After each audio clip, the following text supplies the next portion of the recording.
Once upon a time there was a warlock. He lived in a castle atop the highest mountain, where no one would bother him and his study of magic. The only one he had around for company was his bat familiar. She had been with the warlock for years and served him faithfully. Yet, as time ticked by, both of them began to feel their youth fade. The warlock became slow, but his patience grew thin. The bat started to lose her eyesight and had a difficult time assisting the way she used to. This filled him with fury. He would throw things, and if he found nothing, then he would hurl the bat against the wall. He would yank at her ears and her wings, and he would call her ghastly names. It would make the bat miserable to see how badly she could upset her master. There was still one job the bat was equipped to do well enough. At night, the warlock would set up traps for fairies, so he could harvest them for their magic. The fairies would glow so brightly that the bat had no trouble seeing them. As the sun set and the bat looked out the window into the distance, she spotted that familiar speck of light. This night happened to be an especially bad one with her master. The warlock had been so rough with her that she had broken a wing. It was difficult for her to fly down to inspect the trap, but she knew she could not return empty-handed. She spotted the trap, and there was indeed a fairy captured inside. Perhaps the warlock would be so pleased with the bat that he would apologize for breaking her wing. "Please," the little fairy begged as the bat approached her, "you must let me out." "I cannot," explained the bat, "for if my master were to find out, he would hurt me even more. He may even kill me." "Why do you stay with him then, if he is so cruel to you?" The bat had thought this very question many times before. "Because I am his familiar. My place is by his side. That is my whole purpose in life. Besides, I have nowhere else to go. I don't have any other friends." "I will be your friend," the fairy proclaimed. "If you let me out, I will become your friend, and I will stay with you until you are ready to leave." These words softened the bat's heart. She leaned in closer to inspect the fairy. She hadn't noticed the details before, but now that they were next to one another, the bat could see that the fairy was truly beautiful, the most beautiful creature she had ever seen. But the bat was cautious. She knew that fairies were known for trickery and deceit. "How can I trust that you won't run away once I let you out?" The fairy held up one hand. "Let me heal your wing now. Then you will know that my words can be believed." The bat agreed, but she did so reluctantly. She knew that if her master ever found out about this deal, he would be awfully upset. But she could not serve him without a proper wing, and he would be upset regardless. So she held out her wing and allowed the fairy to take hold. The fairy's touch was the softest the bat had ever experienced. Her grip was as light as air. The bat tried to recall the last time someone had held her for comfort. There was a tingling sensation in her wing, but it did not hurt. It was followed by a bright glow, and the pain was gone. In fact, the bat suddenly felt better than she ever had in her life, as though every ailment inside of her had been fixed at once. A deep warmth resonated inside of her. "I have done as requested," the fairy replied. "Now will you please release me?" The warmth inside of the bat dissipated with these words. She shrunk down, afraid of what the fairy would say if she was rejected. But she had indeed held up her end of the bargain, and the bat wanted to be fair to her new friend. She opened up the trap. "You must leave quickly before the warlock sees you," the bat warned. "He may have already sensed the magic you used to heal me." The fairy stepped out of the trap. For a moment, she looked out past the trees and into the sky, as though she was contemplating on leaving. Then she turned to the bat. "We are friends now, and I will not leave a friend." The two of them headed for the castle around the back way. This was to avoid arousing the warlock's suspicions. From there, the bat took the fairy into her little room. Actually, it was just a hole in the corner of the wall. It was plenty space enough for both of them, however. The bat did her best to be a gracious host, even though this was the first time a guest was staying in her room. She laid out extra blankets for the fairy to sleep on. Then she brought out her supply of fruit in case her new friend became hungry. Then the bat curled up to go to sleep. "Good night, sweet fairy." "Good night, dear friend." And so this was their routine for a time. The bat would get up when the warlock did and tend to her duties. She did not know what the fairy did with herself while they were apart. The bat's only warning for her was to remain out of sight. Then, after sunset, the two would curl up in the bat's little room. They would talk for a while, sharing stories, and the fairy would sing lullabies. The bat could not think of a time when her life had been happier. Even though she still spent her days working for the warlock, and even though he still mistreated her, she found that things weren't as bad as when she had been alone. When the bat would return to her room, the fairy would heal the wounds inflicted upon the bat that day. Then she would ask again for the bat to leave with her. But the bat did not want to evoke the warlock's wrath. The fairy was powerful. However, the warlock had drained many fairies. If they ran away, he would come looking for them. Even though the bat was old now, he would not want to lose what belonged to him. They would always be running.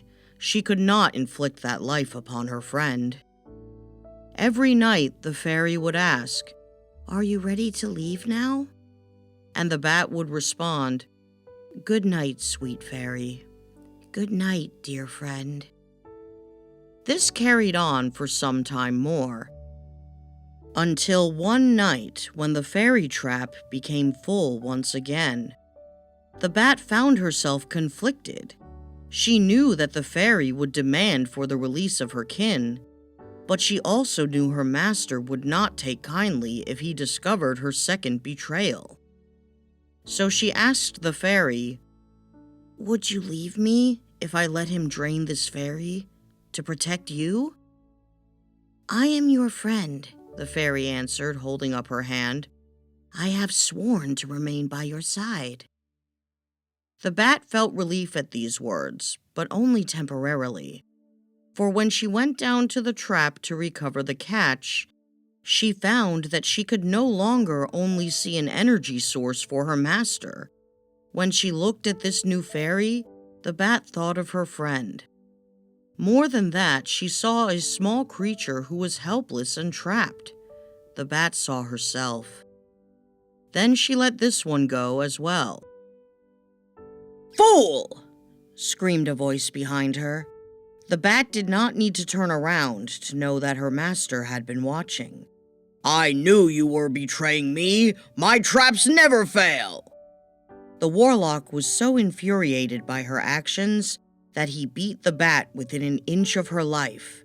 He left her there to die. Then he returned to his castle to search for the fairy he knew his familiar had kept in the castle. He had always known fairies cannot hide their presence. Flowers had begun to bloom around his fortress, and the storms or winter winds never came anymore. He had always known.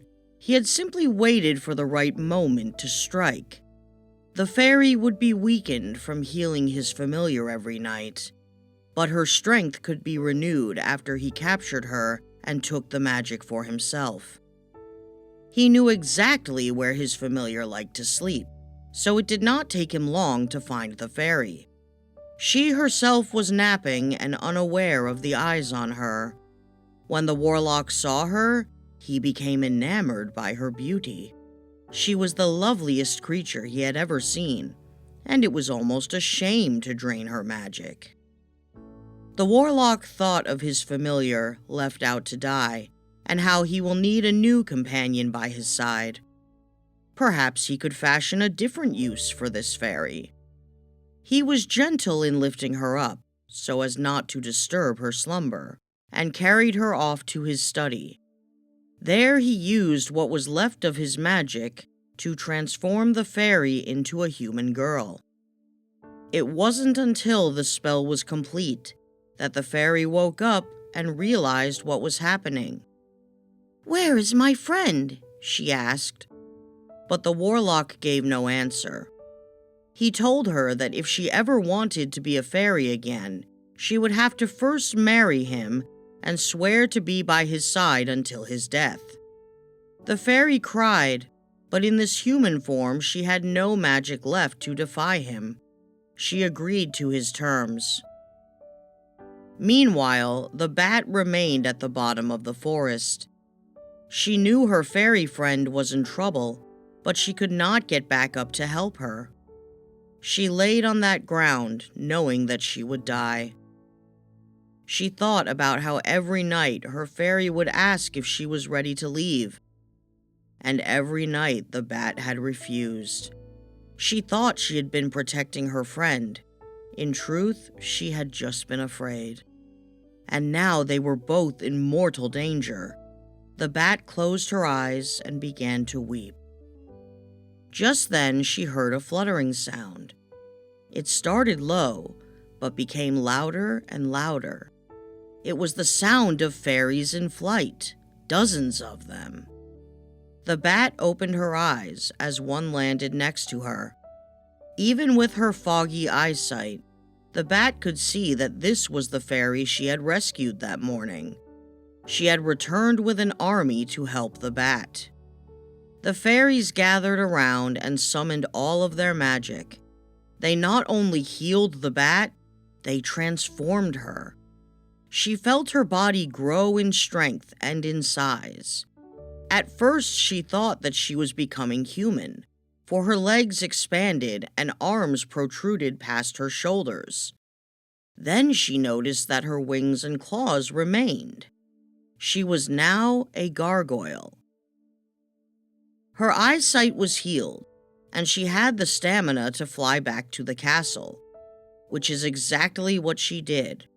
With her new size and fairy army, she stormed the stoned walls. She flew down the hallways with great speed until she made her way to the warlock's study. There she found not her fairy, but a human girl, one in a long dress who was prepared for a matrimony ceremony. Yet her transformation did not fool the gargoyle. They both recognized one another immediately. The warlock appeared. He tried to attack the gargoyle, but he had used all of his magic. He was now just a withered old man.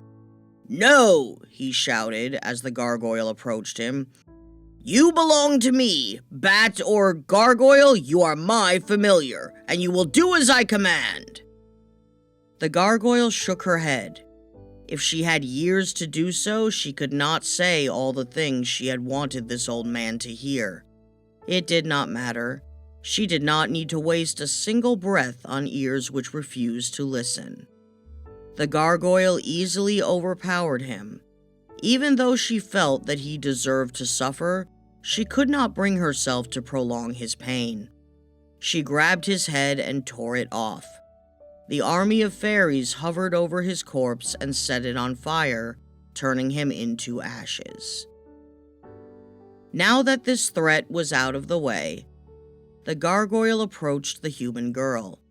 Even while concealed in human flesh, She was still the most beautiful creature the gargoyle had ever seen. She was afraid at first that the girl might not want to embrace her.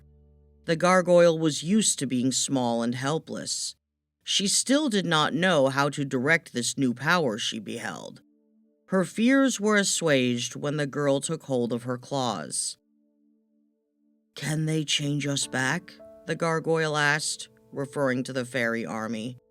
She did not know why this was the first question to come to her mind. The girl did not answer. Instead, her reply was, "Do you want to change back?" The bat thought about her old body, how it had been abused for years. Now she was in new flesh, one which had never been beaten by the warlock. "No," she answered honestly. But then she noticed how the girl's face fell at her words. It frightened the gargoyle. But then she had another thought and asked, "Do you?" "Yes, but—" "What's wrong?" The girl bit her lip. "I'm worried about being so much smaller than you now. When you were a bat, we were the same size." "Why should that matter?" "I am worried that if I am so much smaller, you might not want to be with me. For you are more than my friend. I love you." Then, for the first time, the gargoyle smiled. She was reminded of the warm feelings she had back when the two of them had first met. "Why would you think that your appearance would matter to me? Don't you know I love you back?" The two embraced and shared a kiss before the fairies gathered around and restored their sister. She was now small enough to fit into the palm of the gargoyle's claws. But it was fine, because they were both in the bodies which made them happy. So the fairy asked once more, "Are you ready to leave?" And the gargoyle answered, "Let's go and never return."